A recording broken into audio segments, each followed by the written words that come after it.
Okay, we're gonna start this over again. Gotta get used to it. All right, I'd like to call the Middlesex County Board of Supervisors June 1st meeting to order. At this time, Reverend Williams, could you lead us in prayer, followed by a pledge of allegiance to the flag? Matt Walker. Let us pray. Oh, gracious Father, once again, you allow us to come to this place. Father, thanking you for bringing us through the last 15 months, Father, in hope, giving us a direction. Father, as the county continues to be with us, to strengthen us, trying to be one body. Father, keep blessing the board. Father, in the decisions that they have to make, Father, that it'll be the best for everyone. Father, teach us about forgiveness, transparency, and treating people like we want to treat ourselves.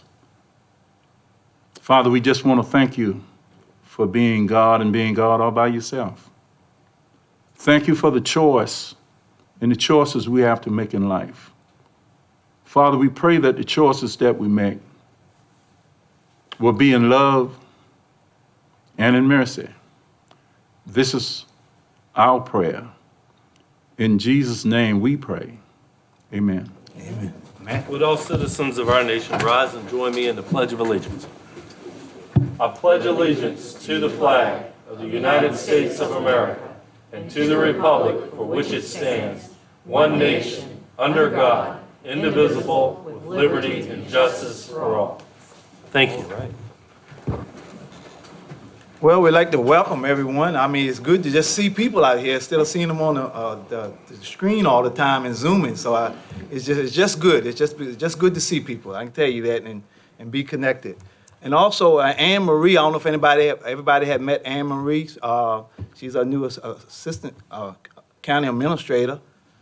And I'd just like to introduce everyone to Anne Marie. I know you've probably seen it in the Sentinel and everything like that, but, it's good to see everybody here. That's what it is.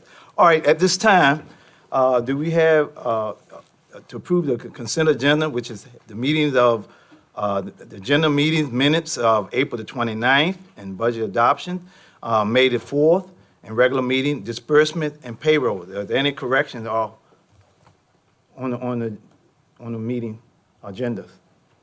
If not, do we have a motion to approve? I move we approve the consent agenda. We have a motion by John. Do we have a second? A second. We have a motion with properly second by Lud. Roll call at this time. Mr. Williams? Aye. Mr. Coons?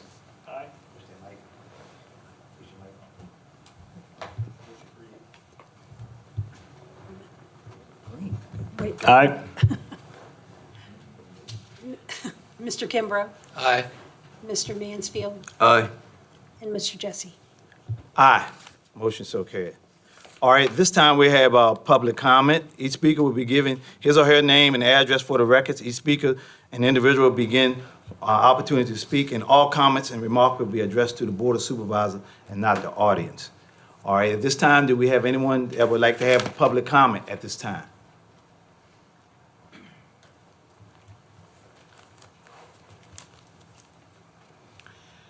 I'm Monica Sanders. I live in Topping, Virginia. I want to thank Supervisor Williams and Jesse for voting against the budget. I'm not sure what we just approved on that, and I hope it's in that big list of expenditures. Southside Sentinel said there were no letters written against the increase of 20%. Well, we had COVID, people are depressed and killing themselves, and we don't always have anybody that actually listens. I would first suggest that we sell the Cook's Corner apartment to the highest bidder, because right now, real estate is going really great, and that might be a good idea to get out before things collapse. Deltaville needed water, and that's true, but you could have dug a well down there instead of running 15 miles of pipe from Saluda down there. We have about 10,000 residents, and you've got a $29 million budget suggestion. And that doesn't make any sense for this county. The reason people move here is for the rural character. And if you go down there and people are putting in condos and stuff on smaller lots because they can and make a killing, despite the fact that some of the rest of us live on Social Security, that isn't really going to be very helpful. You're going to end up with a 4-lane highway to Deltaville, and I think that it's going to look more like Atlantic City when you get done. Hanover County, which is where I came from, was a terrible mess. And it's now, I went back after 2 years and went down to my old neighborhood. There were 3 subdivisions off of Atlee Station Road, and now it's just, it's a ton of people living there. So we really don't want to do that, and I would like to ask that you all make some other arrangements, because we have millionaires that live here, and we have people based on how much we're spending on welfare of $1.8 million. So we need to not price people out of their homes. Thank you. Thank you, Monica. Do we have anyone else that would like to speak to the board? Public comment? Mr. Chair, members of the board, it's great to see you all live and in person. I'm not up here to criticize. I'm not up here to do anything but ask for a little bit of help for my community. I've lived in Kilmers Point for the last 34 years. During that time, we've had problems with water flooding our lots because the ditches were inadequate. About 4 years ago, Department of Transportation came in and they went through the culverts on about 10 lots. After that, they came back in with backhoes and started digging the ditch lines out. They dug them all below grade. So now the water sits in the ditch because it can't run anyplace. 2 years ago, they came out and did a survey to determine the grade levels that those ditches should be done at. They put all of the markings on the road in indelible ink. Well, the indelible ink is just about worn away now, and we still haven't gotten the ditches fixed. It not only affects our property values, it causes an infestation of mosquitoes when the water stagnates and lingers for a great period of time. But we live on the river, and we think a lot of our water resources that God gave us, and we don't want them polluted in any way. This water also compromises the very fragile ecosystem because of our septic tanks. When I first moved there, if you had a heavy dew, you couldn't flush the commode. And I worked with the health department over the years to get that remedy to a point where we don't have nearly as much of a problem. But the spring this year was extremely wet. We've had a little dry spate now, and we're doing okay. But I think 34 years ought to be long enough to get something done with the ditches. Our entire community is behind this. I don't speak for anyone else but myself. But when you increase my taxes by 20% this year, or my value by 20%, I think I'm entitled to something, at least to have the water run away from my home. I know it's not your issue, it's the Department of Highways, but if you can't put a size 12.5 where the sun doesn't shine to make them move along, then maybe we need another Board of Supervisors. Something needs to be done. 34 years is too long. Thank you all very much. God bless, and stay safe. Thank you, Hal. Do we have anyone else who would like to address the board? If not, I'd like to close the public comment period. And next, we're going on to constitutional officer. We have Treasurer Kathy Thrift, which is on page 39 to 43. Kathy, you'd like to address the board?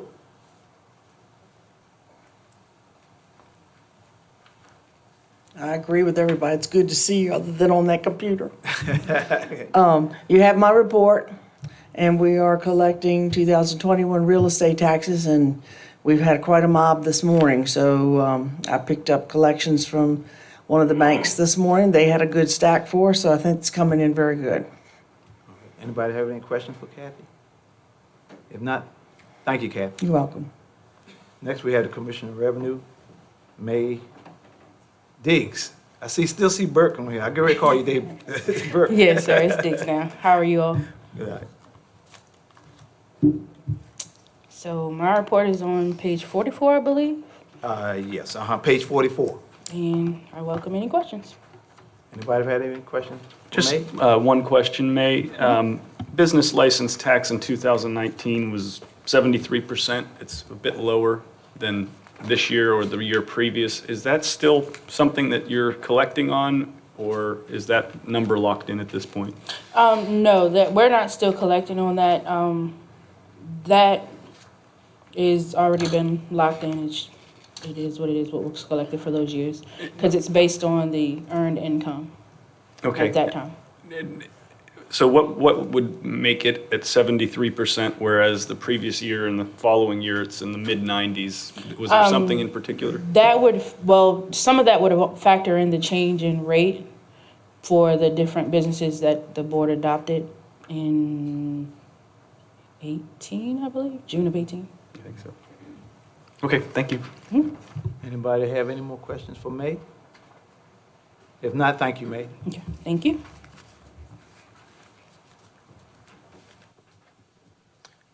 Next on the agenda would be agency and staff report. We have reassessment update from Wampler and Eads Appraisal Group. Steve Wampler, is he here?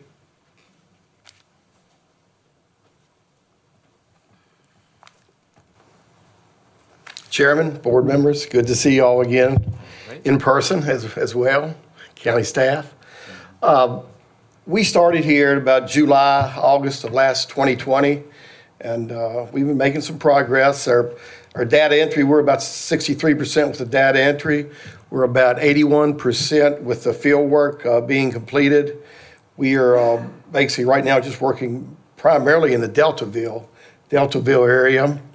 We're still running building permits countywide. I have 2 appraisers here right now. And we're all over the county with those. We have inventoried the campgrounds, Bethpage and Grays Point. Something new that we've done this cycle. We still have Bush Park and Cross Rip left to do. We're still inspecting and reviewing all the marinas. Some marinas are doing better than others in some parts of the county. We did do a mailing. Y'all might have had some calls on the no trespassing letters this is something first that's never been done. We mailed about 126 out through the Commissioner of Revenue's office, and we've had a good response. A lot of people say, just come on, you don't need to call me. You've always came on the property before, but that's something new. In every locality we're working in right now, it's really up to the Board of Supervisors of how to handle the situation. We used to just jump the fence and go on the property, but now we're living in a different little different time right now. Our ratios as of February 26th, out of about 219 sales, our median ratio is about 93%. These were trimmed from 75 to 125. And if we take the trim down to 50% to 150 out of 288, we're at 92%. So, we're not seeing any big increases by any means. Some in the cove lots, some shallow water lots we're looking at actually are coming down. We're still on schedule to complete the field work by October 2021, and hopefully to mail the notices by November and have the hearings in December. So we're still pretty much on schedule. Anybody have any questions for Steve? Can you clarify a little? I didn't really follow your ratios comment. These are just. I'm not sure what it means or what you said. Right. Well, 93% out of this 219 sales means if your house is worth $100,000, you're paying taxes on $93,000. And the 0.75 to 125 are sales that fall within that range, which is a tighter range than the 50. And that's the way we look at it as appraisers. That's the way we run these studies. I'll be happy to show them to you in my office here if you'd like to take a look at them. Okay, but just as a summary of 219 sales that took place over what period of time? These were mostly 2019, 2020. And these are all, pretty much all Class 2 urban properties. Okay, so on average, all of those, so the tax base was 93% of what they actually sold for. That's a medium ratio, that's correct. And your appraisal would target what? 100%. 100%? Okay. Yeah, we've had some good data. And we'll study these sales all the way up to the end. We're sort of like historians, the sales, that's our bread and butter, what we have to look at. Okay, and do you take also 21 into account? Oh, absolutely. Or you cut off at- We haven't got a lot of those in yet, but we will get it. They're the last ones we'll really look at hard. We'll analyze these sales before we really do any changes in the computer tables up to almost when we mail the notices. Gotcha. Okay, thank you. Right? Anybody else? I got one question. Are you saying the value that we pay for something drive the appraisal of somebody else's property? So, One sale won't make it, but we just look at all the, market sales. so what you're saying is that if we, and, the economy is going good right now and whatever, and we know they're overpriced and we are getting the price. So if your appraisal is based on what everybody is getting right now, it could easily be. That's correct. You need to go to more of a 2-year cycle instead of a 5-year cycle. But no, our effective date here is 1/1/22. So yeah, we're looking at the latest sales. It get interesting because, we found out, a few years ago that the sales were appraised so high and people was buying and everything, went haywire. It went down, right, I understand. And it seems like now that the prices are getting high, people are getting more money for their place, everybody's happy, but it still costs a certain amount of money to build a house. So, and your appraisal is based on your data. Right, market value, that's correct. Oh, that's interesting. You ever said data could be wrong sometime? Well, we look at it pretty good. Data can be. And a family sale or auction, sometimes we don't actually, consider those, good qualified sales, but we try to qualify them the best we can. These 219, 288, this is sort of raw data. A lot of these haven't been cleaned up a lot yet, but no, we qualify them. That's pretty good. I would hope sometime that when people started bidding for people's houses, they wonder what the tax assessment on is, and they're outbidding everybody. Maybe that should be their assessment. In California, that's the way they do it. Well, I ain't talking about California. I'm talking about people that is living a little bit better than others. Right. Can afford to come here Right. and where they want to, and bid for something. And we as a locality say, you can pay this price, but the tax is going to drop down here. And I say, well, if you pay that price, that's your tax base because you're driving everybody else. And I just see that. But like I say, one sale doesn't make the market, but when we have a plethora, a lot of sales like you do here, we can, just like if I was, doing fee appraisal work, I'd come and pick my 3 best comps or 4 best comps and use them. But, here, the mass appraisal process, we have to, we look at the realm of everything. It's interesting. What you do is interesting. I don't think it's for the taxpayer, but it's just interesting. Okay. Any other board member have any question for Steve? If-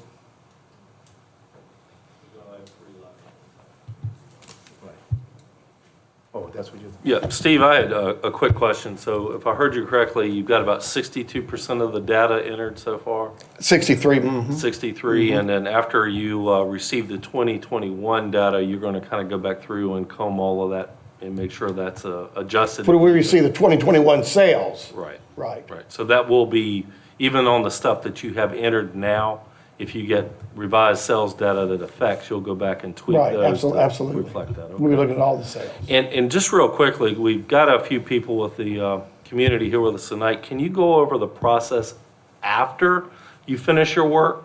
We set up the equalization board and how Well, that it'll be process with the works. Board of Assessors, which will be us first.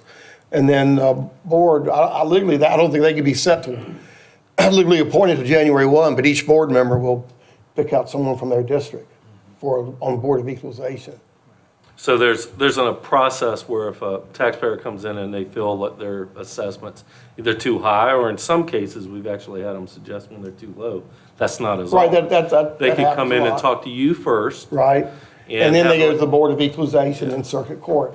Right. So the meeting with the assessors is kind of like more of an informal That's an meeting. informal hearing, and a Board of Equalization are formal hearings. Right. And it's the same with businesses, correct? Like if a business, Commercial property, commercial right? property has an issue with their assessment, they'll come in and meet with the assessor, make sure they've seen all the data that they need to see. And then if there's adjustments to be made that the assessor agrees with, they'll go back and. Right, we'll send out another notice. Right. They'll get another notice in the mail, no change, a change, or And that's when they it would could be go. raised. That's when they can go and elect to go to an equalization board. Okay, just wanted or to they can go outline. straight to Circuit Court, as Yeah. they sometimes do. So it's a choice. They could go straight to court or to the equalization board? Okay. In North Carolina, you have to go through the informal process first, but in Virginia, you could skip all of it, go straight to Okay. court. All right. I just kind of wanted you to outline the process a little bit for the public here today. Thanks, Steve. Okay, any other questions or comments? I don't think so. Well, all right, thank you, Steve. All righty. For that information. Thank you, sir. Okay. Next, we have VDOT, which is report only on page 45 and 47. Line item C, school matters, Dr. Peter Gretz.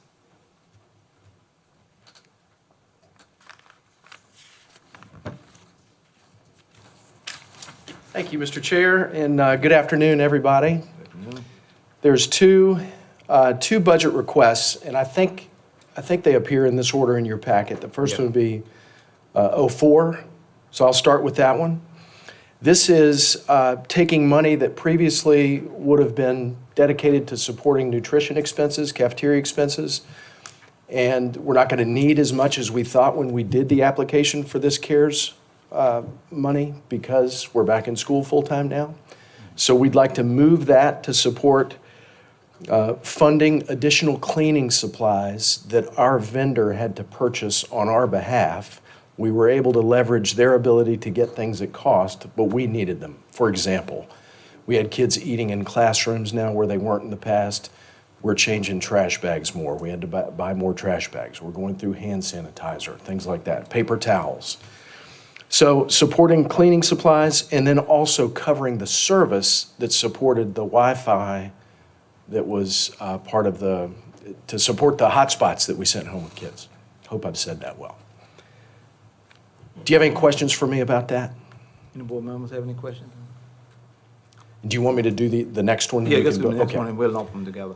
So the next one is taking savings that we are going to have in transportation and maintenance, simply because we spent the first part of the year not doing bus runs, not doing the same level of school support that we would typically when kids are in school, and using that to renovate the irrigation system that supports the athletic complex. That has gone bad. So the irrigation that supports the football field it needs to be replaced. So we'd like to take that savings and replace it. All right. So if not, at this time, do we have $23,000. Mike, Pete, don't forget to always push your mic when you talk, because they won't hear, okay? All right. If not, any question, do we have a motion to approve the budget transfer request FY 2021-09 and FY 21-11? So moved. We have a motion by John, do we have a second? And don't forget to push that mic. So moved. We have a motion by John, probably second by Pete. Is there any more discussion? If not, roll call. Mr. Coons? Aye. Mr. Mansfield? Aye. Mr. Kimbrough? Aye. Mr. Williams? Mr. Jesse? Aye, motion so carried. Thank you, Mr. Jesse. If I just take just a moment, just tell you what a pleasure it has been to work with this board. You've been so supportive and generous to me, and I appreciate your support, your leadership, your friendship, and I will miss that very much. I'm grateful and humble for the opportunity to have worked with and for you. Thank you. All right. Anybody? Well, we certainly appreciate the work that you've done, Dr. Pete. Thank you. And we'll miss you, but wish you best of luck Thanks very much. and Godspeed. Thank you. And same thing before you leave. Yes. I'm sorry we didn't get to technical school. Maybe we just ain't had enough time. Debbie talked about 2 or 3 years ago. Maybe they didn't see that vision yet, but maybe we can get some of it. Absolutely. So if you hear about it coming up, you know that conversation. I meant can't something. wait. I'd love to come back and visit. Okay. Yeah. Well, thank you, Dr. Pete. Thank you. And Dr. Pete, if I may, don't run off too quick before you Okay. collect all your accolades. I know I speak for myself and my staff when I say it. We are really going to miss you. We wish you well and best of luck up there in, I guess, in the foothills. Hopefully they're as friendly and as just awesome as we are down here. But you've done a lot for the school system, and we want to thank you for that. Thank you. Well, I really appreciate that. Feel the same way. Thanks. Okay, well, thank you. Next on the agenda will be line item D, our social service, which we report only on page 50 to 52. Next, we have line item E, Economic Development Authority, Cooks Corner Property Update, Michelle Brown, pages 53 to 58.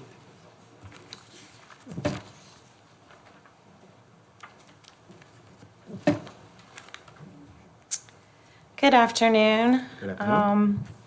I'm here today to ask, well, first of all, to update you on Cook's Corner, and then second of all, DHCD has requested a release of the grant funds for the Cook's Corner project. So those are the 2 items that I'm going to touch on today.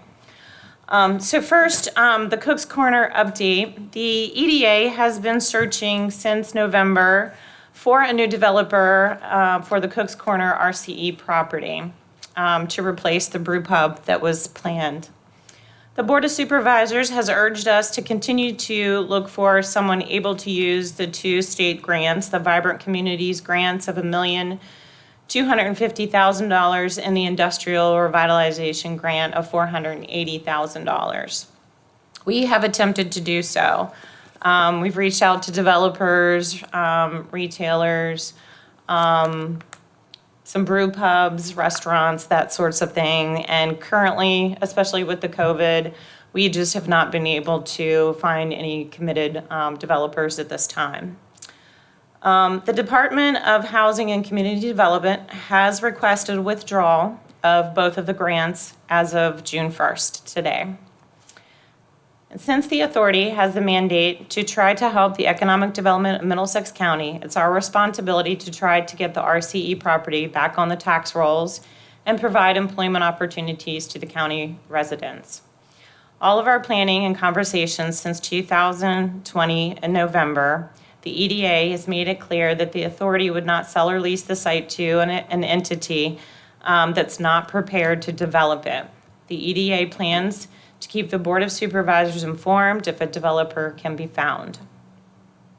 We have advertised the property to developers since November, been in touch with real estate agents for the past 6 months, reached out to them, sending them packets on the property, and we haven't found anyone interested. Chairman White of the EDA has told the board last month, we are reaching out to a better connected commercial real estate companies in Richmond. We have found one that we feel would be a great fit for us and has some hot prospects to develop the Cook's Corner property. In recent months, the EDA has investigated the condition and the cost of rehabilitating the RCE school building. We've been advised by the county agency professionals, and because of the age and the long disuse, not only is the building in very poor condition, but much of it does not meet standard building codes or the Federal Disabilities Act requirements. So to put that into usable condition, we would estimate that the cost would be about $800,000 to $1 million to bring that building up to code. We've received a written estimate for $141,000 to replace the existing roof. The EDA would not recommend postponing an aggressive search for a developer for the property for these 4 reasons. Currently, right now, you all were just discussing the economy's looking really great for real estate right now. It's hard to find a house for sale. It's hard to find a house for rent. And we feel like that's going to bleed over into the commercial real estate as well. So while the market's hot, we want to be on top of that and be looking for developers. Because we really have no idea, if that'll tank out in a year. But we would like to be on board. The EDA also owns the conveyed property only until February of 2022. So we feel like there's a limitation of our time to find a developer for that property. And, that's what we set out to do as a mission, and we want to make sure we complete that for you. At this point, we do have a realtor that we're interested in. We feel he's very optimistic and has a nice, large commercial clientele base of contacts. And he's already reassured me on the phone that he has some retail interest already, which would be great. Also, I think one things that this real estate person that would help us would give us an online presence. So that way you can do a Google search and you can find out this property's information while you're looking online. Right now, it's word of mouth. We do have it on our website, but you have to be searching for it. But this would actually put it out there as a web search presence, which I think would really increase our sales market. On other fronts, the authority is researching county-owned properties, which also might be suitable for development when we have first water and sewer becoming available. The EDA has discussed previously with Matt Walker a 34-acre tract at the airport that we would consider as maybe a next project for the future. So we thought we'd just bring that to your attention. Did you have any questions on that before we move on to the DHCD grant? Okay. Okay. Hit that mic, hit your mic. When you said we estimate the cost to put the building back into shape, is that 800,000 to $1 million? Yes, sir. And is that your estimate or contract or just something else? We got a few different conversations with different, it would be electric, AC, window replacements, door replacements, updating for the bathrooms to be usable. Anything that would need to be brought up to code for it to be an actual usable building. And that would include the roof itself? Yes. Okay, Yes. thank you.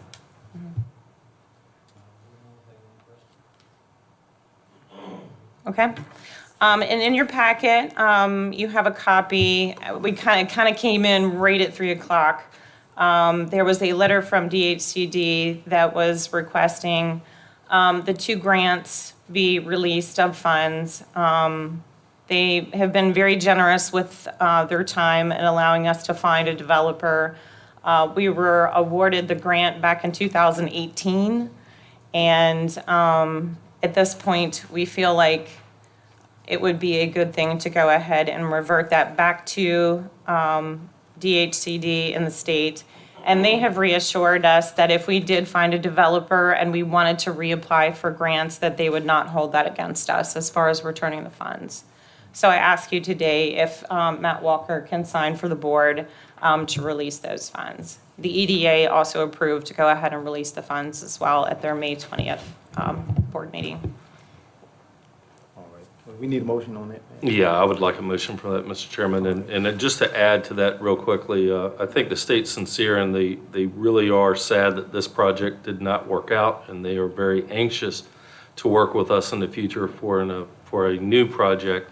But as we said last month, trying to find a developer that fits the very unique set of boundaries, I guess, for lack of a better term. Requirements that would fit in that niche to suit that grant purpose would be very challenging and difficult. We'd almost have to find another microbrew restaurant combo type of thing.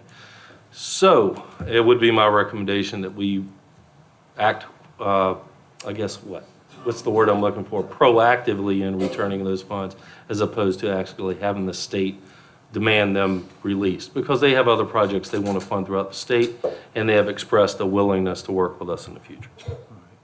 So at this time, we have a motion to approve to return the CBDG grant money, is that it? Back to the state, to the Or release. Or the release funds. it back, Yeah. okay. We've never actually taken possession of the funds. All right. So Release it. moved. Do we have a motion? You did it so quick, I didn't see it. Do we have a second? I'll second. All right, we have a motion, and then we have a second by Lud. Do we have any more discussion? If not, roll call. Mr. Kimbrough, Aye. Mr. Mansfield, Aye. Mr. Williams, Aye. Mr. Coons, Aye. Mr. Jesse. Aye. Motion so carried. Thank you. All right, thank you, Michelle. Next, we have item F, Middlesex Foundation, Bruce D. Simone and Dave Pryor, page 59 to 62. Good afternoon, Mr. Jesse and members of the board. I too am happy to be back here in person. I think Michelle probably gave a good update as to the status of the Vibrant Communities Initiative, at least from an economic development standpoint. I regret to inform you that our 24-unit workforce housing project suffered a similar fate. Our construction permanent lender suggested that we delay the project until the construction industry gets back to pre-COVID terms.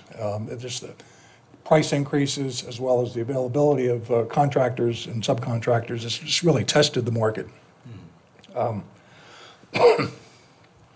Last March, our general contractor repriced our project with the subs, and the costs came in over $600,000 higher than what it was at our original bid. I could do a number of what ifs. What if USDA hadn't delayed or caused the county to delay bidding out the water project until they acquired the easements, or maybe if that well on the south side of 33 had sufficient volume and pressure for the fire suppression that we needed in the project, maybe we could have started construction a year earlier and beat the COVID results, but that didn't happen. Regarding future plans for the project, it's really unclear whether we'll be able to resurrect it in the year or two that when things get back to normal. I say that because first, like the EDA and the Vibrant Communities with the CDBG and the Industrial Revitalization Fund, the Vibrant Communities Initiative also awarded us $1 million of Virginia Housing Trust Fund dollars at very favorable rate and terms. And I'm not sure that we could recapture that. They've already, when we indicated that the project was going to be delayed, the people at the Department of Housing and Community Development said that they would be reallocating that monies to some other applicants that they had in their pipeline. I mean, the second issue that we're looking at is that in all probability, our plans and specs would have to be reviewed because I think there was an expected statewide uniform building code revision coming up that was delayed because of COVID, and I think they're saying that it'll probably happen sometime in the fall, and so we would have to be looking at seriously at whether our plans and specs for which a building permit was approved are still good or would have to be revised. On another matter related to that, though, if you'll remember, the Middlesex Foundation and this county submitted a joint application to the Virginia Housing for a community impact grant, and $50,000 of which was for the design and preparation of construction bid documents for the interpretive trail and park at Cook's Corner. When we indicated to Virginia Housing that our project was going to be delayed, both Matt and I had mentioned to them that we, despite what had happened on the housing side, we very much wanted to see that Virginia Housing continue funding the $50,000 for the trail. Normally, those community impact grants are attached to projects that include housing. So it's unclear at this point whether they will allow those $50,000 to be used for the trail. We're just waiting to hear.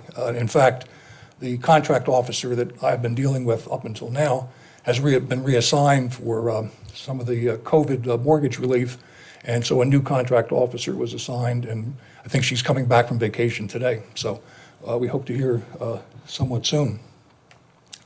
Interesting closing. I've really enjoyed working here on this project. It's been 4.5 years since I retired, and when Dave Cryer talked me into helping form the Middlesex Foundation. It's really been a pleasure to work not only with the Board of Supervisors and the EDA, Matt and the county staff, and just to get the support that you've given us over these last couple of years. On a more positive note, unless there are any questions about what I've just talked about, I'd like to yield the floor to Dave Cryer, who I'm pleased to say has rejoined our board of directors and has some exciting news that he wants to share with you. Are there any questions that I can answer? Any more questions for Bruce? If not, Bruce, I appreciate all the work you have done getting that together. Sorry, I just want to be absolutely clear that I understood you correctly. The workforce housing is on hold indefinitely, and the trail is probably on hold? Or- Well, it's the funding, the question on the trail is whether the funding from the community impact grant will be made available since the housing piece has Right. ended. Okay, thank you. You're welcome. Well, thank you, Bruce. And just to add to that, we have local money pledged towards the trail. So the trail is still proceeding as designed, and we'll probably put something out to bid. We may even have some volunteer support to help cut the trail through the woods. The monies that Bruce is referencing here were largely monies that we were going to use for some of the design costs. It was going to reimburse us some of the local monies for design. So the trail is still on. We're still pursuing the trail. All right. Thank you, Matt.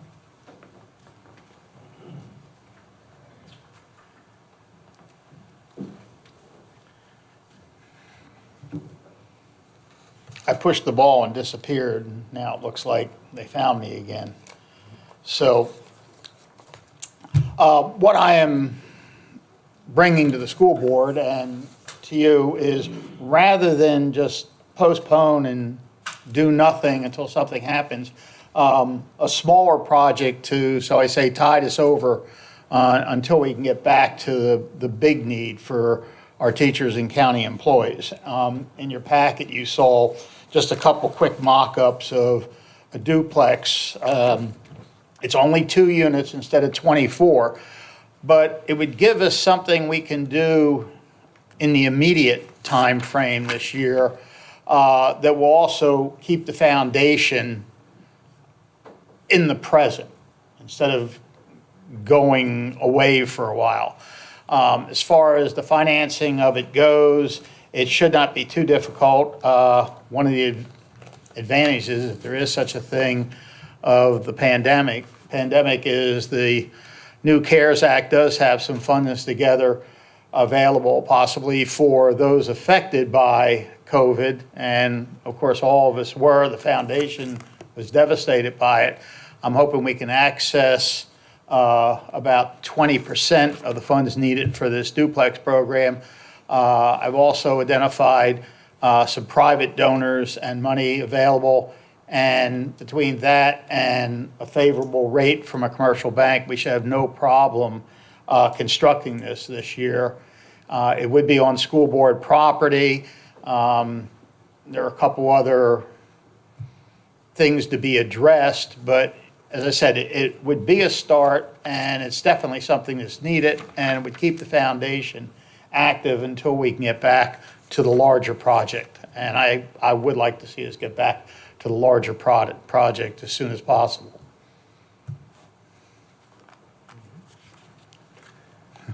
Dave, thanks for this. Where is it? You said on school board property, but I It don't know would what be that is. That way about a quarter of a mile to the right near the practice field. You're familiar with Aqua Virginia put in their 2 wells? Just past the BB&T Bank as you're heading out on the right. Bay Design did a preliminary study, and they found that this would fit there. It is school board property. One of the interesting side notes to this is the septic field would go on the practice field without a problem, the drain field. That's a tremendous advantage to the school board because they will be able to hook up their restrooms for the athletic field there that currently is pump and haul. And there's enough room to put this duplex. By the way, the picture that's up there, that's the plan our builders like. That's the elevation we don't like. The reason there's two plans is that the floor plan for that particular one is very easy to build. Oh, hey, that's the plan there. That plan is very easy to build, simple walls, and it's a rectangle. Very easy to build. We've had two builders look at it. We would copy the elevation, though, of the other plan that was submitted. It's very important, especially to some members of the school board that I've talked to, that this be a quality project. We want to make sure it looks good, fits in the neighborhood well. Yeah, the picture that goes with For some reason, it's not coming. this one. This one. It's a lot prettier elevation. Yeah. And this is designed to be very usable. It's around 1,100 to 1,100 square foot per two-bedroom, two-bath unit, 2 units. Two-bedroom, two-bath is what you need. Teachers could go in there with a roommate, new teachers, $350 a month. They've got a very nice place to stay. Although for some reason, new teachers don't want roommates. Over at Mercer Place, they found the new teachers have lived with roommates all their lives or family, and they want to be alone. But I could see it. But it would be a good start this would be a good start. As I said, it keeps the foundation going. Right, anybody else have any questions for Dave? Dave, I think it's an excellent idea to keep that going with the foundation, yeah. Thank you. And now that, I know where the practice field is and everything, right? I kind of figured when you said that, that's where the location was gonna be, right in that area. Okay. All right, if anybody have more? What do we need? I've got a quick question. It's my understanding that HRSD is collecting sewage in the Saluda area. The athletic field restrooms are pump and haul, yeah, they're picking it up. If we put in a field, septic field, we cannot put a septic system on this property because of the wells, but we can run it to the practice field. This was an idea the school board had, which would allow them to hook up to it also, and they would no longer have to pay for pump and haul. Okay, so you're not going to use HRSD? The pump and haul? Well, they were going to pump and haul until they get the line hooked Right. up. Above my pay rate. I don't know what the long term's going to be. Okay. There's no more questions. Thank you, Dave. Is there any need for action from the board right now, or are you just No. keeping us apprised? Keep you apprised. Perfect, very good, thank you. Unless you have a whole lot of money you want to throw, but not asking. All right. Thank you. Well, thank you, Dave, appreciate it. Next on the agenda, we have HRSD sewer project update. Jeremiah Bruford, is he here? Yeah, here he goes.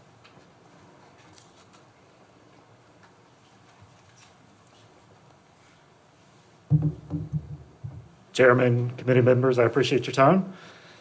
Just was asked to give an update on the various projects that we have in Middlesex County at this time. We have our MP 013500, which is our Cook's Corners collection system that's still in design at this time. We're working on several easements. We've acquired 5 of them at this time. We're working with the EDA to acquire an additional one, County of Middlesex for the pump station property, and then a few other commercial properties. We are expecting to have those completed within the next month and a half. We have an active construction project at this time, MP 013600, the Middlesex Interceptor Force Main Phase 1. that's going down General Puller Highway. We've installed approximately 3,000 feet of 3-inch force main on that project. We're expecting to have that completed by the end of August. We had a project that was MP013700, their Middlesex Interceptor System Program Phase 1, which was the transmission force main or the regional force main going from our Urbana treatment plant, Central Middlesex treatment plant to our Matthews transmission force main, and the various pump stations that were involved in that project. Since then, we've split that project up into three, MP013710, 20, and 30, respectively.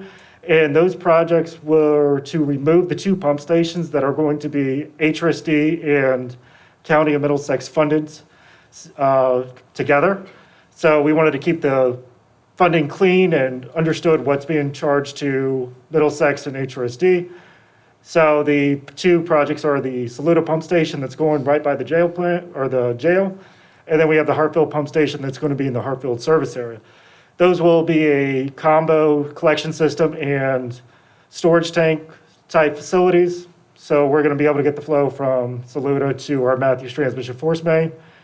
When we have our MP01330, which is the regional force main that's going from Urbana to the Matthews transmission force main, that's also going to have a pump station at Urbana, pump station at Locust Hill, and a pump station in Matthews.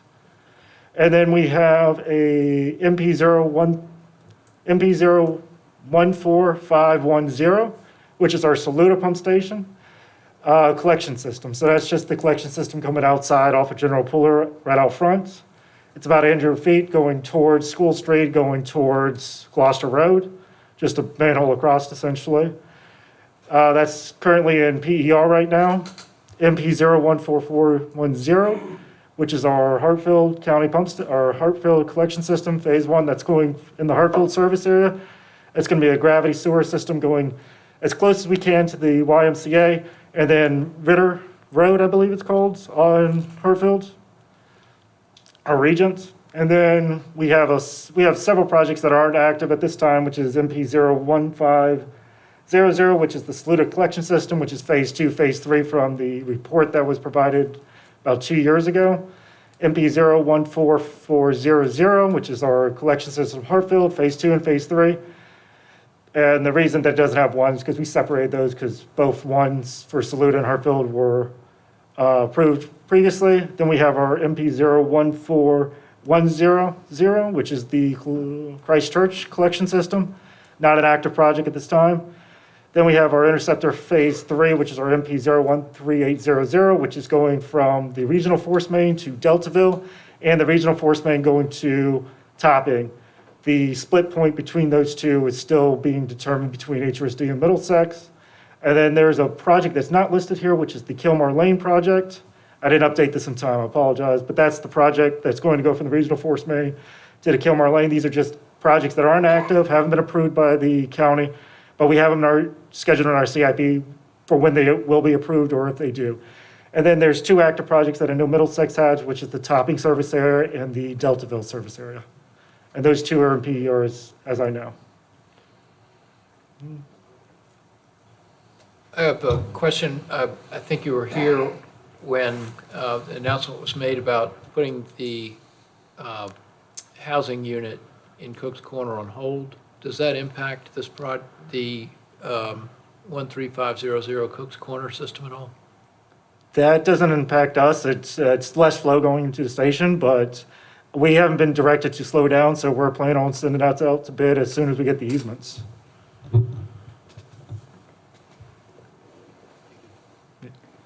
Yes, I have a question, Jeremiah.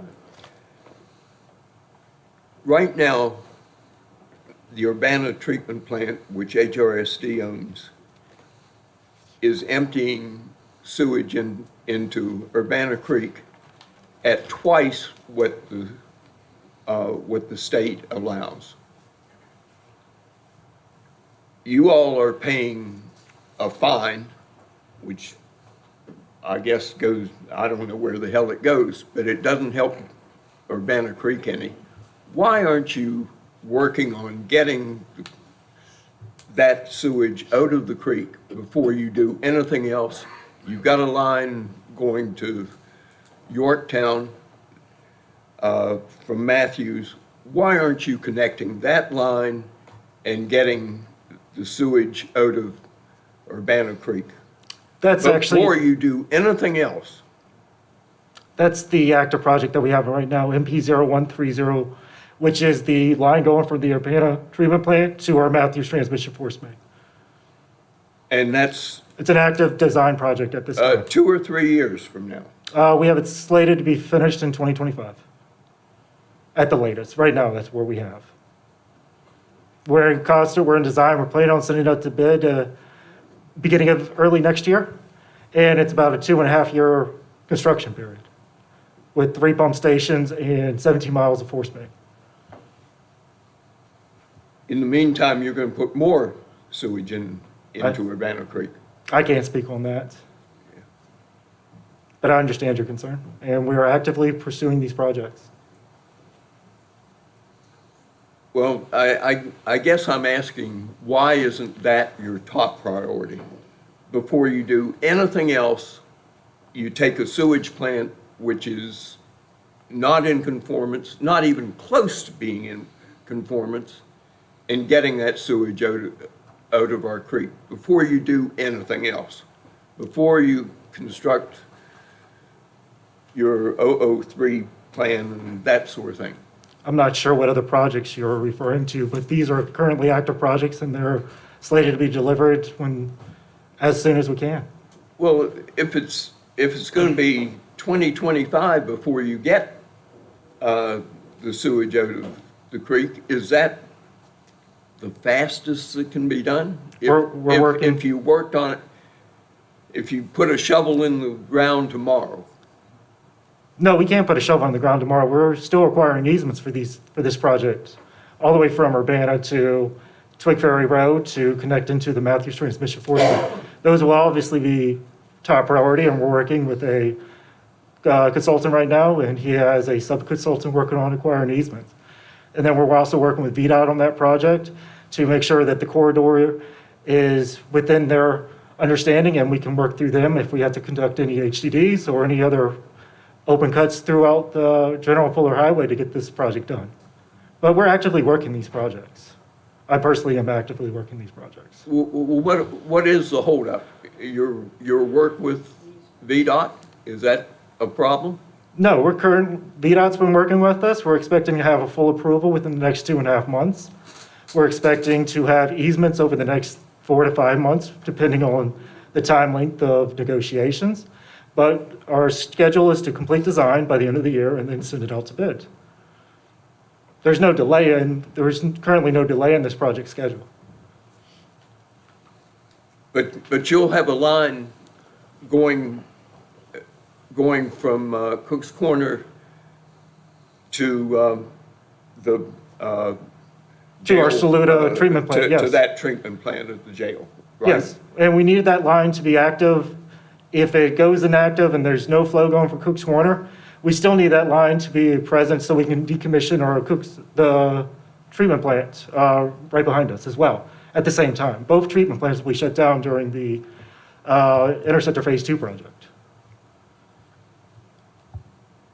And you can't pump in the other direction from Saluda? We don't have any. When will you have the connection to the line going to Yorktown? It's slated to be completed 2025. We're hoping sooner, but that's what we have slated right now. But there's no delay in the projects moving forward. We've received funding from the Virginia Revolving Loan Fund, and that money has to be spent, and we're actively pursuing this project. But I'm hoping that you can understand my feelings that it just seems like you're working on the wrong thing to begin with. It seems to me that the first priority would be getting the sewage, which you are not able to handle properly at the Urbana plant, and I can understand that. That plant's, 835 years old. So it is time for a new plant. Why is that not your number one priority? It is our priority. I'm not seeing. Jeremiah, let me help you. The board set HRSD's priorities, Mr. Mansfield. When they came in here a few years back, we had a CDBG grant and the Cook's Corner Workforce Housing Grant that pushed us to need that sewer sooner. The board set that priority at that time. And in order to have a long-term solution, as opposed to going to decentralized distributive sewer systems across the county, they came up with a plan to pipe everything to Yorktown, their treatment plant down there. So, yeah, the initial estimate on project completion was August 2024. Now it appears it slipped to 2025, and let us pray that's all it slips, given the material prices and material shortages that we're seeing out of Texas these days. The Water Authority is experiencing the same thing. And I want to correct one term. When I hear sewage, I think of untreated raw sewage flowing into a creek. I don't think Hampton Road Sanitation District is stopping the treatment process and just dumping people's feces into the creek, are you? No, and I don't think I said that. I Yep. said it was. A couple of it times, was and 2 times out of control. well, yes, but it's still treated effluent, not raw sewage. Yes, but it doesn't happen to. I need to state conform that to so what- it gets reported correctly in the paper. That's all, Mr. Mansfield. And I support you in your concern on trying to get this done quickly. Believe me, if Jeremiah could, he would get it done tomorrow. Because I think the easement acquisition's taken some years out of your life too, right? They're experiencing the same thing the Water Authority experienced with the easements. They're probably going to have to take a few people to court to get them. So I just, not carrying HRSD's water, but I understand the holdup somewhat, having experienced it ourselves. And as I look across at Betty, who probably has lost more years off of her life than anybody in the room. Yeah, Pete, and like I said, there is light at the end of the tunnel, but it's not gonna happen overnight. It's gonna take time, but they're leading in the right direction, and you can't do it just like that.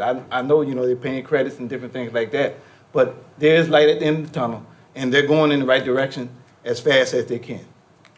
My problem is I don't think they are going in the right direction, but I will. I'm no expert on that. I will Well, I'm no close expert it. on that, I can tell you that. I can't say that, all right? Mr. Chair, could I ask a question? Mr. Yes, Murphy? yes, you can. So this is the first I've seen this report, and I'm appreciative. I think maybe this is partially a request that I had asked of Matt to get updates.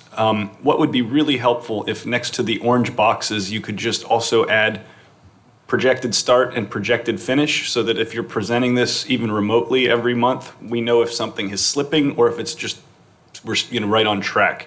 So if you would consider making that adjustment, that would be appreciated. The acronym VCWRLF stands for what? That's the loan funding for these various projects. Got it.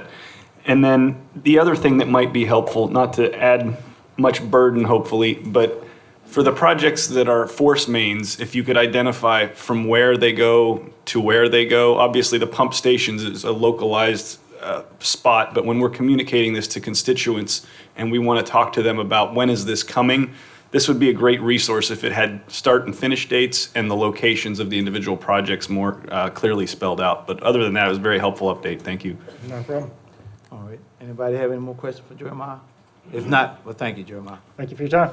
Okay. And just to close everything up, Mr. Chairman, Jeremiah, you have our staff's complete support to expedite anything you need help with. So just let us know if you need anything from us, and we will try to expedite that. This is a priority for our staff. I appreciate it. All Thank you. right, thank you. Next on the agenda is the Museums of Middlesex, Saluda Historic District, Maryland South.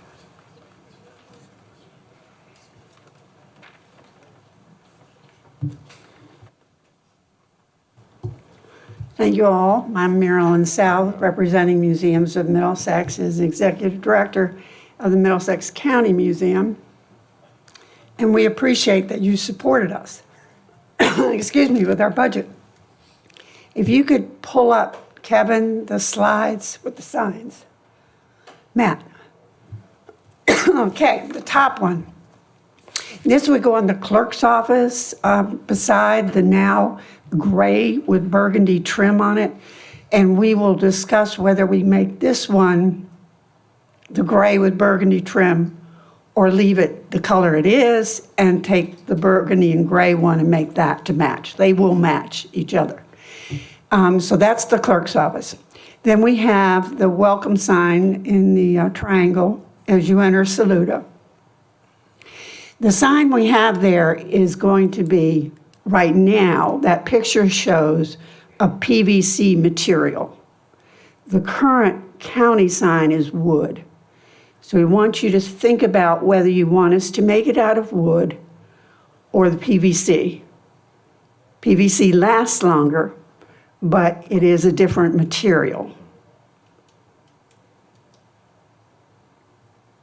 So if y'all have any comments on the material. The ones on the clerk's office are the PVC. That's what's currently up there. And the one we have up there now has been there for 6 or 7 years, something like that. And it's really not shown anywhere a tear. I don't know when you all last painted the Welcome to Middlesex sign. I have no idea. I have no idea. Do you all have a preference? Look, PVC lasts long, I can tell you that. With less maintenance, if I had the choice, but I just hear from the board. Yeah, I'd go PVC because you can't tell whether it's, when you look at it, you can't really say, oh, well, that's wood and that one's Yeah, PVC. because it's not that big. Yeah. And then you're going to be seeing it from a car moving. So if you all are comfortable with those two signs, then the Museums of Middlesex will move forward. Okay? Okay. Thank you all. Thank you, Merle. Appreciate that. Next on the agenda, we have Airport Comprehensive Agreement for Design and Construction. Brendan Hefty. Good afternoon, Mr. Chairman, members of the board, staff. Brendan Hefty, I'm working with Jeff Gore, creating this comprehensive agreement for you. You have a final draft in your packet. It's an updated version from the draft you had at your last board meeting. Jeff has received comments from the county attorney, from Delcorp, and from the procurement committee, and has incorporated those into the agreement. And at this point, everybody's agreed on those, at least in terms of the county side and the developer and the procurement committee. So if there's any questions, I'd be happy to answer them, but it's in a form that at this point is ready for approval and a motion to authorize the chairman to sign if the board's comfortable proceeding with that. Any board members have any questions? Everybody's good? If not, do we need a motion to approve the comprehensive agreement for Middlesex County and Delcorp Corporation for the design-build construction? Mr. Chairman, that would include an authorization to sign, I believe, by the chairman as well, please. And authorization is signed by the chairman. Do we have that motion? So move and authorization for the chairman to sign. We have a motion by Reginald Williams. Do we have a second? I'll second. We have a motion by Reginald Williams, probably second by Lloyd Kimball. Is there any more discussion? I think they misspelled realignment on the front, so it might be worth checking. We'll realign that. Yeah, get. I like that. Motion been properly second. At this time, roll call. Mr. Mansfield? Aye. Mr. Kimbrough? Aye. Mr. Coons? Aye. Mr. Williams? Aye. And Mr. Jesse? Aye. Motion so carried. Thank you. Thank you all. All right.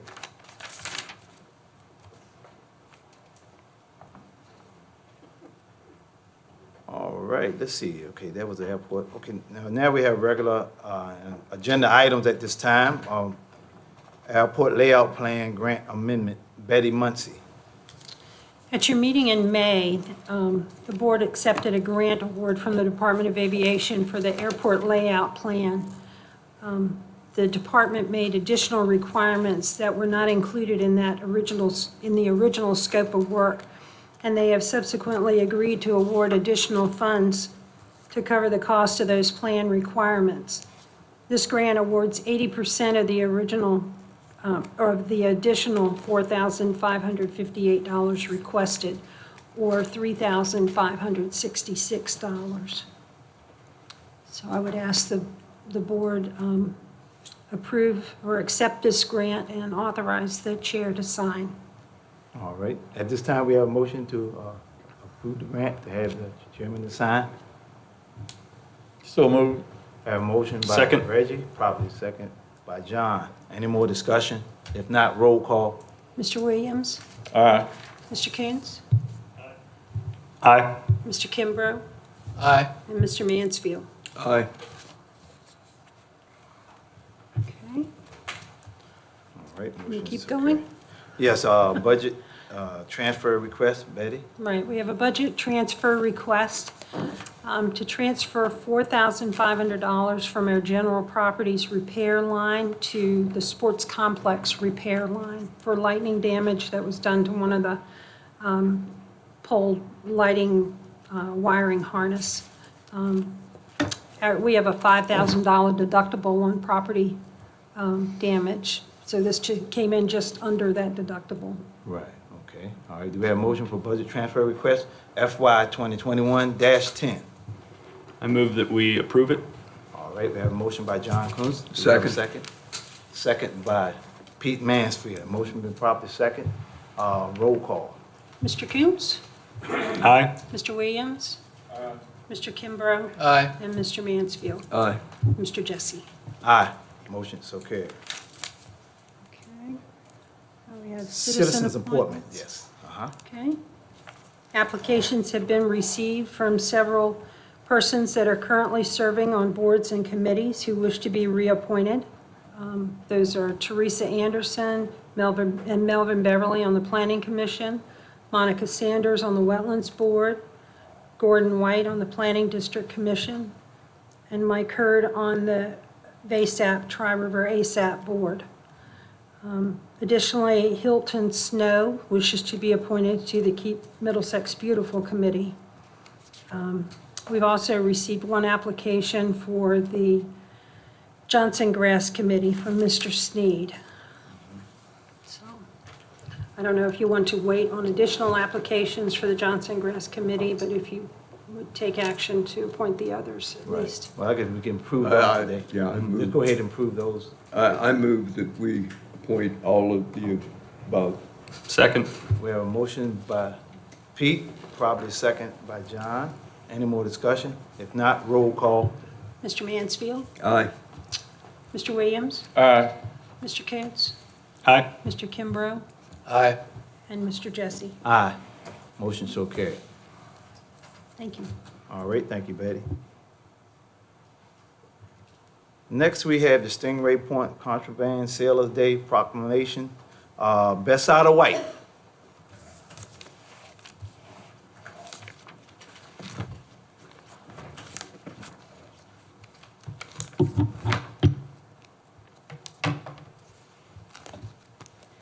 Good afternoon to Good members afternoon. of the Middlesex County Board of Supervisors and all others assembled. My name is Besida Cawthorn White. I'm a resident of Middlesex County and appear before you as president of the Middle Peninsula African American Genealogical and Historical Society. This is a community-based organization that seeks to explore and illuminate the history and genealogy of African Americans in the Middle Peninsula and the Northern Neck. Thank you so much for affording me the opportunity to speak before you today. Approximately 2 years ago, our organization's attention was drawn to the Virginia Historical Marker Program. These are those history teaching tools located on the highways and byways across the Commonwealth that purport to tell the Virginia story, including its triumphant and its painful aspects. We found that the marker program does not adequately reflect the experiences of all Virginians. Of the more than 2,600 markers that have been created since the program started in 1927. Only a few hundred, about 12% at the time we looked, focused on African Americans. Parts of the Middle Peninsula are especially deficient, with 2 African American markers in Essex, 2 in Middlesex, and none in King and Queen. So we took steps to correct these omissions. We readily compiled a list of potential highway marker topics and decided that a commemoration of the Stingray Point contraband sailors would be the first highway marker for which we would apply. And that is a group of 6 Middlesex County enslaved men self-emancipated by turning themselves into the Union Navy in July of 1861.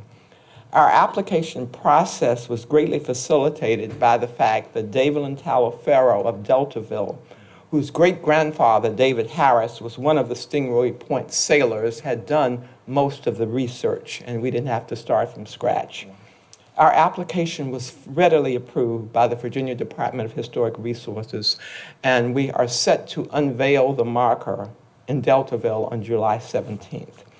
We are delighted to take this small but important step toward telling the entire story of the Commonwealth and the entire story of Middlesex County. We ask that the Middlesex County Board of Supervisors join us in this process by telling that history by entering the following proclamation. It reads as follows. Whereas very early in the Civil War, Alexander Franklin, David Harris, John Hunter, Miles Hunter, Peter Hunter, and Samuel Hunter, then enslaved in lower Middlesex County, Virginia, fearing impressment into Confederate service, sought refuge in the Stingray Point Lighthouse near Deltaville on July 15, 1861.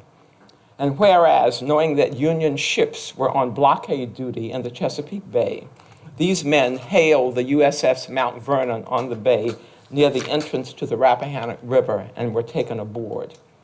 And whereas the Secretary of the United States Navy, when consulted, used the contraband of war theory established at Fort Monroe just 2 months earlier and authorized the employment and enlistment of self-emancipated men for the preservation of the Union. And whereas in September of 1861, Alexander Franklin, David Harris, John Hunter, Miles Hunter, Peter Hunter, and Samuel Hunter, along with others, enlisted in the U.S. Navy as contrabands of war, nearly a year before black men were permitted to serve in the U.S. Army. And whereas these 6 men, who came to be known as the Stingray Point Contraband, played an integral role in the fight for an end to the institution of slavery and the Union's ultimate victory in the Civil War. And whereas, after serving in the Navy, David Harris is the only one of the 6 men known to have returned to the Deltaville area of Middlesex County, where he had been enslaved, and where some of his descendants still live. Whereas the Middle Peninsula African American Genealogical and Historical Society, using official Navy records and other public records as documentation, applied for and received approval from the Virginia Department of Historic Resources for a highway marker commemorating the actions of the Stingray Point contraband sailors. And whereas a historical marker for the Stingray Point contraband sailors will be dedicated on July 17, 2021, 160 years after this historic event. Whereas the Board of Supervisors desires to honor and memorialize the courageous actions of the Stingray Point contraband sailors, now therefore, I'm hoping you will say that you, the Board of Supervisors, hereby proclaim in perpetuity July 15th to be Stingray Point Contraband Sailor Day in Middlesex County, and ask our citizens to acknowledge the contributions made by the Stingray Point Contraband sailors and others to ensure liberty, freedom, and equal justice for all the citizenry of this great nation. Thank you so much for your attention and your potential action in this regard. And just for information, the marker will go in front of the DCA, the Deltaville Community Association. There are 2 markers, and of course we know that as far as Stingray Point, what we learned in those 4th and 7th grade history texts was that Captain John Smith almost met his demise there. And so there are two Captain John Smith markers for Stingray Point. One is at Hartfield that notes that it's 8 miles away from the site. And then there's one in front of the DCA. And so the Department of Transportation has checked it out, and they plan to put the marker there just adjacent in that grassy area in front of the Deltafield Community Center. So I'll be happy to respond to any questions you might have. Well, I'd like to thank you, Bess Ida, for all that information and all the research that, you had compiled together on that. Okay. Yes. Any board members have any questions? Well, thank you. We appreciate that. Thank you so much. All right. And we need to make a motion on that. Like, anyone have a motion for the Stingray Point Contraband Sailor Day, for the Sailor Proclamation? Do we have a motion to approve? I move that we approve. All right. Second. We I have a- move we second. We have a motion by Ludd and it's been seconded by Pete Mansfield. Is there any more discussion? If not, roll call. Mr. Williams? Aye. Mr. Coons? Aye. Mr. Kimbrough? Aye. Mr. Mansfield? Aye. Mr. Jesse? Aye. Motion so carried.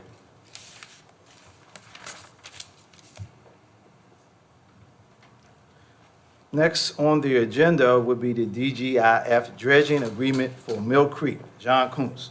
Thank you, Mr. Chair. Basically, where we stand right now is Bay Design went out and performed the pre-dredging bathymetric survey, which I think in the agreement is referred to as hydrographic survey. So we're going to get that done. There is going to be a charge, and I will raise those funds if I can. Otherwise, I'll come to the county and ask for whatever it is to do the pre and post survey. But I'm told that it'll probably be less than a couple $1,000s, as opposed to, I think, Lud, what you were thinking about with the complicated equipment out on the water. That's a higher grade thing that is not what DWR is asking us for. What they changed is they no longer are accepting my bathymetric surveys. Now they want engineers to sign off on my work. So, at any rate, that said, I would like us to consider signing this agreement as we did last year with the changes that Heather has made to the date and DWR has made to the agreement, assuming that is advisable by council. From a legal standpoint, this has been, there's no reason why you can't, as long as you're in agreement with the terms. Thank you, Heather. And unfortunately, the news that I have is not great. Even when we sign this, it does not release us to go and dredge the sand because the way the shoal formed this year, we can't easily walk the track hoe with the specialized bucket out to the place where we can pull the sand in and load it on trucks and then haul it to a spoil site.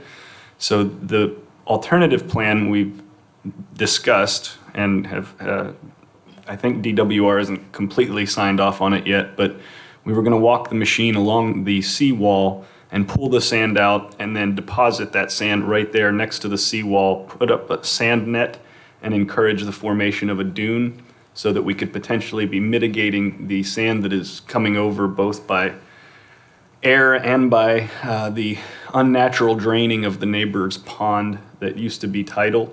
I'm meeting with Pete McClintock of Emerald Forest Wetlands tomorrow, and he is an expert on dunes and has done work out on the Outer Banks and is going to opine as to whether this solution suggested by the contractor that did the work last year is in fact a good solution, and if there's any other costs that we may incur, because the project has evolved on me.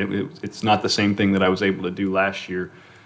So I will let you know if there are any expenses that might arise before we actually take those steps, beyond having already authorized Bay Design to do the hydrographic survey.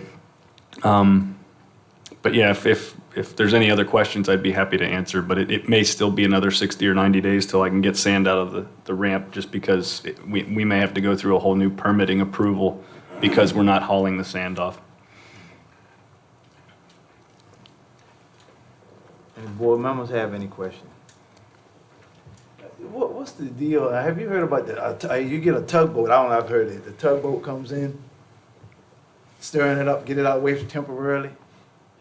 I've heard it done before. And actually, it's what the watermen are doing right now with their own boats. In order to get out, they turn it around backwards and they hit the prop full speed on it, and they blow the sand out to get a little bit of a channel. But anything bigger than a John boat right now is almost impassable. So all I can tell you is I have to live within the bounds of the Army Corps of Engineers, NOAA, DWR, and my intent is to see this through one last time, and then I'd really like us to go to DWR and ask them to go ahead and remove their portion in this. They intend to do nothing. They've stated as much. They said they'll help us if we find another site somewhere else in the county.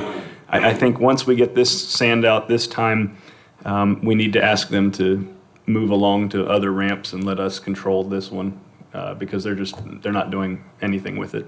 I thought they had something planned and it just took time. They say they're not gonna do anything. Nope. So they just wanna. And then with me at least, they've been consistent for the last 2 years. They've said, if you can find another location, we'll help you with a ramp, and but this one with 9 parking spots it just doesn't make their radar. And so now that it has engineering issues and maintenance issues, they're done with it.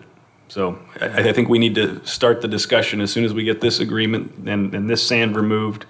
The discussion over the winter should be, okay, you go elsewhere to your other ramps, and we should take control of it if we can find an agreement to do that.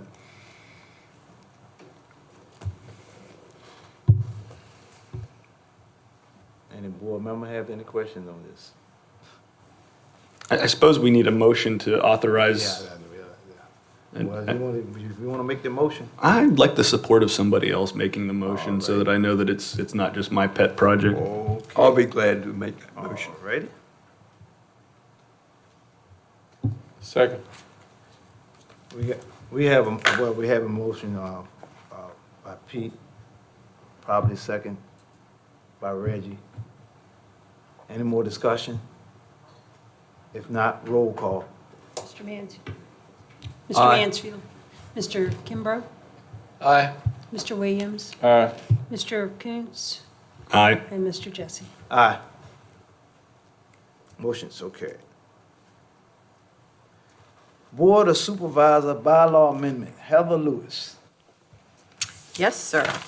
So as the board will recall at your previous meeting, when we were discussing the continuity ordinance, the discussion came up about electronic attendance of Board of Supervisors members. And under the Freedom of Information Act of Virginia, if you have a written policy, members of the board can participate electronically. Obviously, only 2 at a time. You still have to have the majority in the physical space, but 2 members could participate electronically. In addition to that, there's legislative updates that start July 1 that you previously could only attend electronically for a very limited number, 2, for personal reasons, and then you had greater leniency if you had a medical condition which prohibited you from coming. So now that's changed and they've expanded that. Richmond has decided that you can attend, members could attend up to 25% of the calendar year meetings electronically. Again, you have to have a written policy to do so. Policy has to be applied uniformly, and it cannot matter who it is or really you can review the reason. But so I drafted a policy. I amended your rules of procedure and policy, and that's in your packet on pages 170 and 171. You can see the changes I added. They're all underlined. And essentially what I did is took the code, which is always the good thing to rely on, and put it in your policy. And so this is up for your consideration and review. We can discuss it, answer any questions, make changes. But as requested, I've prepared a policy for your review that would allow you to attend electronically a minority group of the supervisors for future meetings. And if adopted, this would go into effect July 1. The law is not effective until then for the increased number of meetings. Oh, no, and no public hearings required. This is simply a policy for the Board of Supervisors. This is the rules that govern you.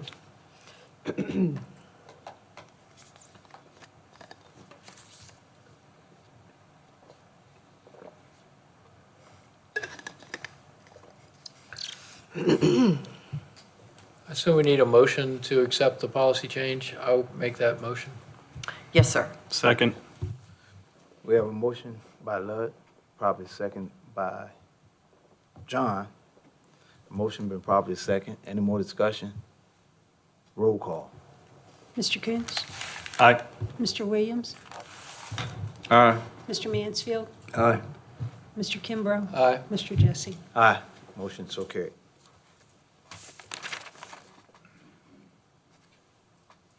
Next, we have cigarette tax ordinance. Yep, I'm on the hot seat again. All right, Heather. All right. As you discussed at your previous meeting, and as Mr. Walker presented, and I'm sure he'll have something to add as well, and I welcome that, the board wished to consider a cigarette tax. That's another new law that Richmond adopted that allows localities to enact a local cigarette tax. And so the thought process was that you would also have a regional authority to enforce this. This is a little bit of a complicated law. It requires stamps and a lot of data tracking, and it's very, very specific in some of its requirements. So to that end, within the statute, the board is allowed to create a regional authority to enforce the local tax, and that's going to be called the Chesapeake Bay Region Cigarette Tax Agreement. That's going to be your board. And I've drafted an ordinance to allow you to join this regional authority as required by the code. And then you would also drafted a local ordinance enacting the cigarette tax. Now, I will let you in on a little secret because you're doing a regional authority. Most of the localities are using the same ordinance for uniformity. Obviously, that makes sense. And we're using the same agreement to join the regional authority. All the localities are. So that's that thought process. So you do need two public hearings. You need a public hearing to join the regional authority, to adopt an ordinance to allow you to do that. And then you need a public hearing to adopt your local cigarette tax. Now, I understand the town of Urbana is also interested in joining, and so the county tax would not be applicable in the town, and the towns, I see they've now been named, and I think Mr. Walker can even comment. They'll be joining as well, so I don't think that'll be an issue at all there. But these are up for your review and discussion. If the board so wishes, you would direct them to a public hearing for next month, which I would recommend. Another thing, and Mr. Walker, correct me if I'm wrong, but I believe the new effective date that everyone's aiming for is August 1st. There was a discussion of July 1st, and that was a little ambitious, so now we're looking at, and then January, which was a little too long, so we're going to go with August 1st. So with that, it's up for the board's discussion, and then your pleasure.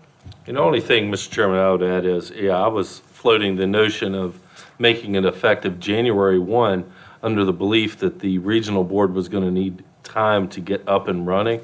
I've been fairly impressed in my involvement with the working group and the feedback I'm receiving from the Northern Neck counties. They're ready to go August 1st, and it'd probably be more beneficial for all of us to implement it on the same day. It didn't take nearly as long as I thought for them to turn around the stamps and get ready to go with the implementation of the tax. So August 1st seems to be very doable. And I don't think this list that's listed in this agreement is your final list of localities. I think there'll be other localities that glom on as we go. There is some preliminary discussion on the part of the Middle Peninsula Planning District Commission and some of the counties on the Middle Peninsula about trying to do something Middle Peninsula possibly. But I have a feeling, and it's just that most of the counties are just going to go ahead and glom on with the Northern Neck and implement the tax through that organization that's already up and running. But we will see. And it would be my recommendation at this time that we continue to kind of hitch our wagon to the Northern Neck communities that are a little bit further along with this. Thank you. All right, if not, do we have a motion to have a public hearing on cigarette tax and also to join the regional board? So moved. We have a motion by John. Do we have a second? Second. We got 2 seconds. I second. Pete? Oh, Pete. Okay. All right. We have a motion by John, probably seconded by Pete. Any more discussion? Roll call. Mr. Kimbrough? Aye. Mr. Mansfield, Aye. Mr. Coons, Aye. Mr. Williams, Aye. Mr. Jesse. Aye. Motion so carried. And Mr. Chairman, one final thought on that. You will notice that the rate is set in the ordinance. And yeah, I was going to bring that up if you didn't. That's another thing that we thought would be beneficial if we kind of had a unified rate with the rest of the region. That way it makes it easier to implement region-wide and no one county is trying to undercut the other Right. if we That keep the makes same sense. rate. So I'll have more to say on that during the public hearing. All right, will do. All right. Next, county administrator update. And Mr. Chairman, I would like to ask Anne Marie to discuss the recent changes with the masking requirements as we're being given more information really almost daily from the state on this. And then I have a couple of items I'd like to bring to the board's attention.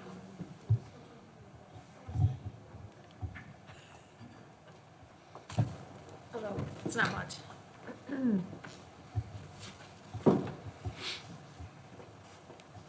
Thank you. It was that chair, wasn't it? There is not, last week, the governor has lifted the mask mandate for those of us who are fully vaccinated. So what we'd like to do is basically lift the mask mandate that we have in our buildings. You can see I'm still wearing mine, but I think most people are not. But the mask mandate will be, from now on, complying with the CDC guidelines. To that end, again, we'll recommend that we lift this for our offices, buildings as well. Second of all, the other option is, let me see what my other note was. There will be circumstances, for example, people who are either unvaccinated, they will still be encouraged to wear that. We'll still have our signs up about washing your hands. We still want people to keep clean and sanitary. Other than that, there's not that much more to tell you. That we are glad to have a lot of this behind us. And as long as you concur, I will proceed with that directive. Sorry, my mask keeps slipping down. So if you all can agree with that, I will put out the reminder to all of our employees that the masks are no longer going to be required for the fully vaccinated. And it's my understanding, too, that if an employee or some member of the public wanted to wear a mask out of preference, I think they still could. That is correct. Yep. Well, I think it's a good idea to give them that information for the working We'll place. we'll write out that email today then. Okay. Thank you. That All was all I right, had. thank you. Thanks, Anne Marie. Well, Mr. Chairman, one item wanted to update the board on. I think in your informational packet, you received a draft letter from the board to the trash haulers in the community. I know it was brought up at either the meeting before or the meeting before that. The concern about witnessing trash blowing out of the top of roll-off containers and other trash trucks of various stripes, forms, and others. And I'd made the suggestion that instead of sending a notice to one particular hauler, we send it to all of them and maybe do a little bit more robust advertisement effort along that line. The more robust advertisement effort is still a work in progress, but we were able to draft, I think, a letter that accomplishes what the board is seeking to do. And would just ask if, for those board members who have read the letter, if there's a consensus, we could send that out on Board of Supervisors letterhead. We will get that out in the next couple of days. Mr. Chair, does the letter actually represent me and my experience, or can that be removed? Think it generalizes comments from the board meeting. We can remove specific board members' names. Yeah, I'd prefer it if my name Okay. wasn't in there. I get a fair amount of calls. Leave it as very is. general. Very good. We can make that happen. Totally. Okay. Okay? If it's consensus, that's really all I Right, need. yeah, everybody's good with it? Okay. Okay, well, very good. The only other update I have is from Water Authority. We are, and if you happen to glance over at some of the pump well storage facilities, you're seeing a lot of action. We have wells that have been further developed. The well casings have been installed. And we have tanks coming out of the ground. We have the hydrostatic tank that has been placed at the Rosegill facility, which we're still trying to come up with a name for that facility. We'll probably hopefully have that before grand opening. But the hydrostatic tanks are coming in, and over the next couple of weeks, you're going to see a lot more action with the AquaStore storage tanks coming up out of the ground, so to speak. So we're seeing some progress on that site. It's very important to, I guess, understand that once that site is developed, we're in a pumping of water business. I was on the phone with DEQ recently regarding the groundwater withdrawal permit. We have a report that's due to the DEQ, not the county, but the water authority, by June 30th. They've kind of relaxed the requirements of that report because we're technically not pumping water yet. In fact, we may not pump any by the end of this fiscal year, which June 30th represents.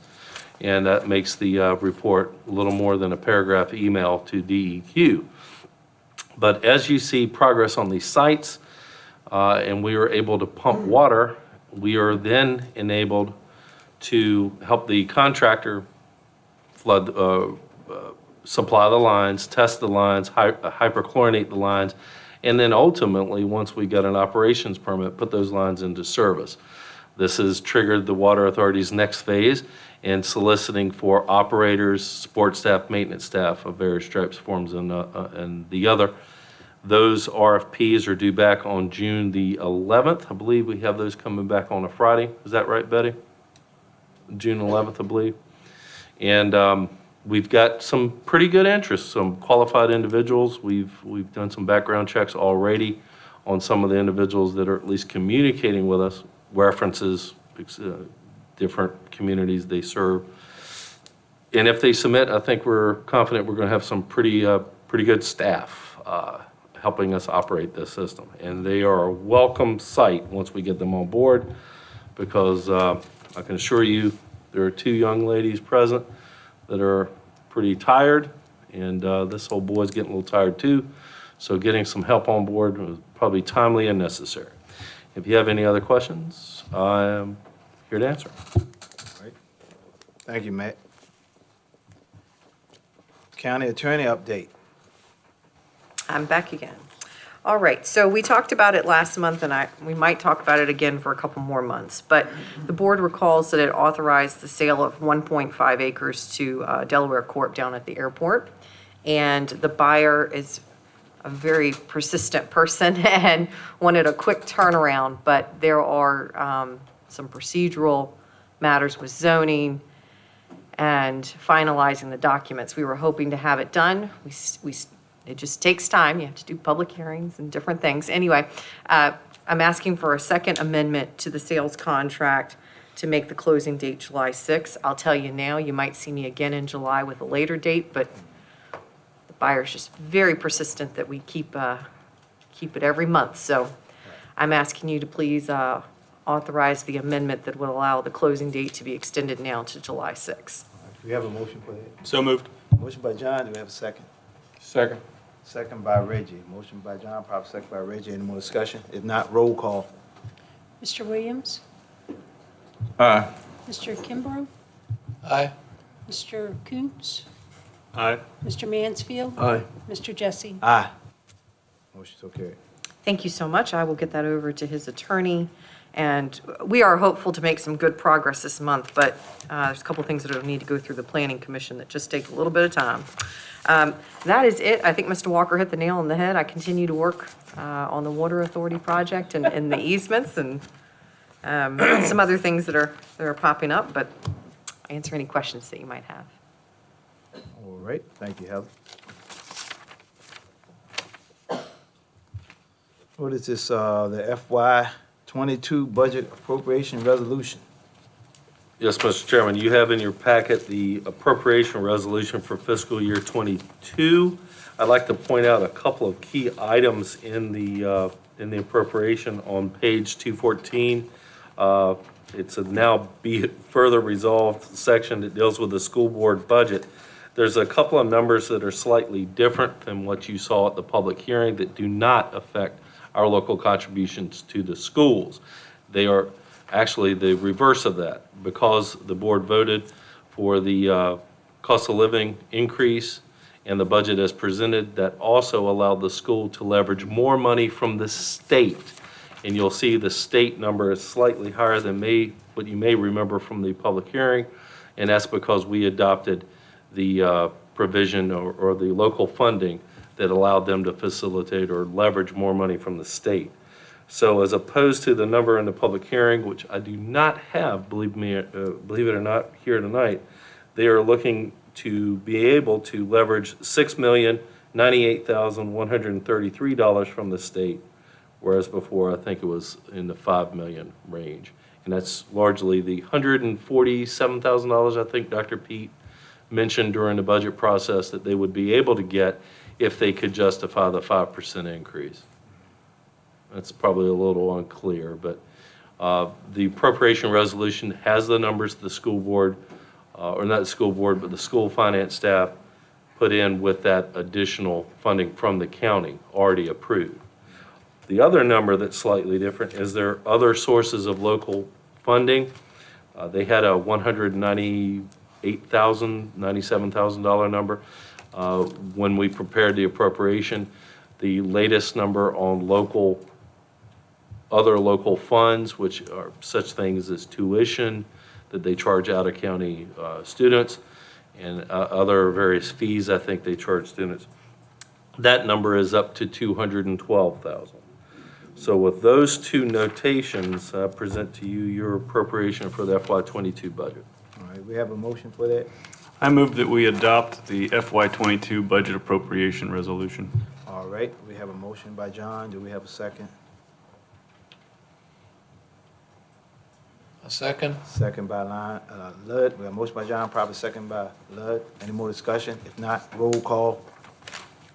Mr. Williams?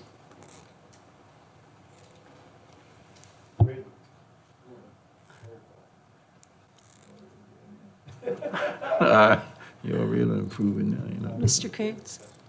Aye. Mr. Kimbrough? Aye. Mr. Mansfield? Aye. Mr. Jesse? Aye.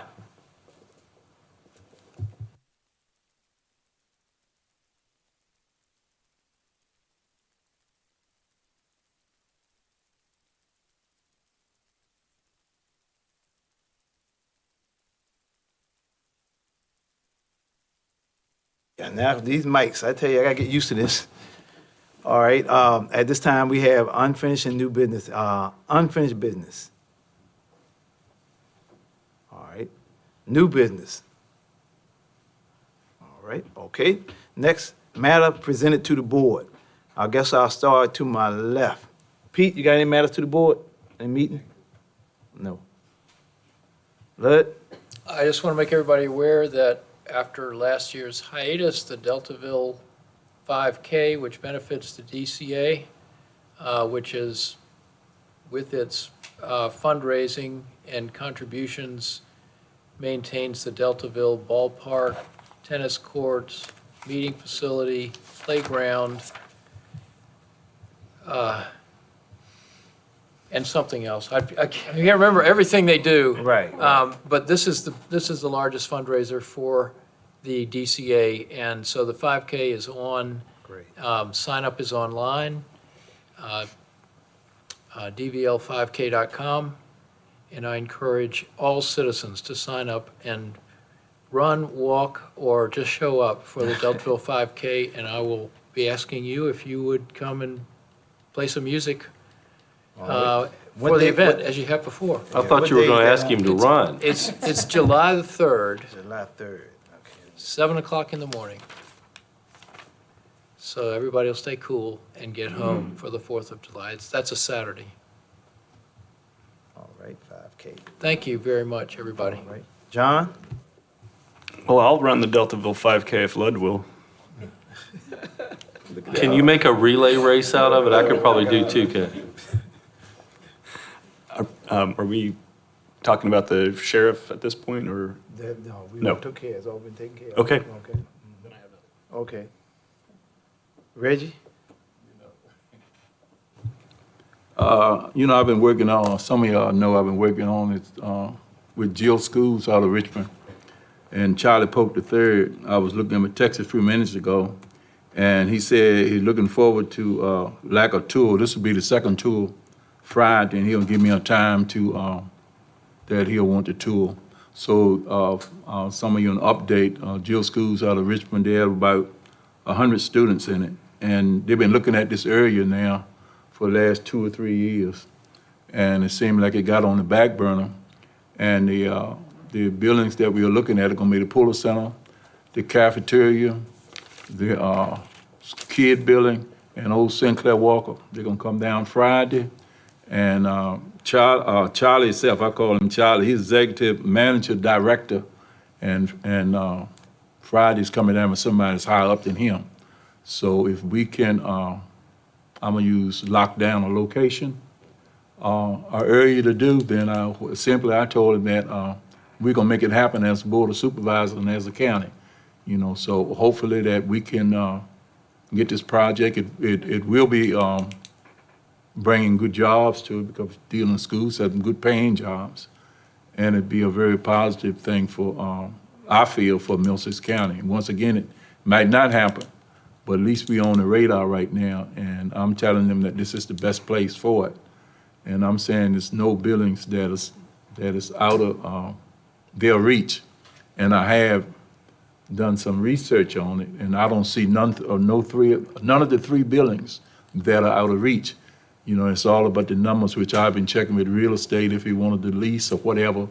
I've been checking with Eric Johnson at the Mason Realty to give me an idea on costs and stuff like this year. But once again, I've been, just been talking to Charlie back and forth, and trying to get this thing to happen, because we don't need our kids to, in surrounding counties, to be driving back and forth Richmond in the cars. We got a number of cars around here, which will save a whole lot of money. I guess we got about 20 white cars around here to go back and forth to Richmond every day. We just brought 2 brand new ones. But that's another story, That's all I had to say on my, comments.